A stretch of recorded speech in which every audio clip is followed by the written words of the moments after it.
అక్షరా news కి స్వాగతం. కొమరం భీం ఆసిఫాబాద్ జిల్లా కాగజ్ నగర్ పట్టణంలోని రాజీవ్ గాంధీ చౌరస్తాలో అశోక్ లోయ ఏర్పాటు చేసినటువంటి శ్రీ అయోధ్య రామ మందిర విగ్రహ ప్రతిష్టాపన పోస్టర్లు వితరణ కార్యక్రమంలో భారతీయ జనతా పార్టీ జిల్లా అధ్యక్షులు డాక్టర్ కొత్తపల్లి శ్రీనివాస్, సిర్పూర్ నియోజకవర్గం ఎమ్మెల్యే పాల్వాయి హరీష్ బాబు పాల్గొన్నారు. అనంతరం అయోధ్య రామ మందిర విగ్రహ ప్రతిష్టాపన సందర్భంగా గోడ పత్రులను ఆటోలకు అతికించారు.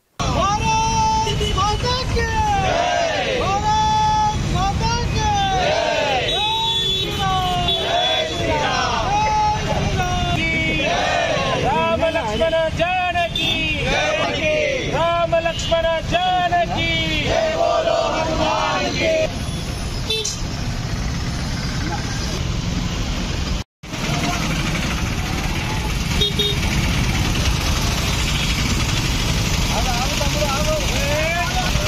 ఇక్కడ చూడండి ఒకసారి.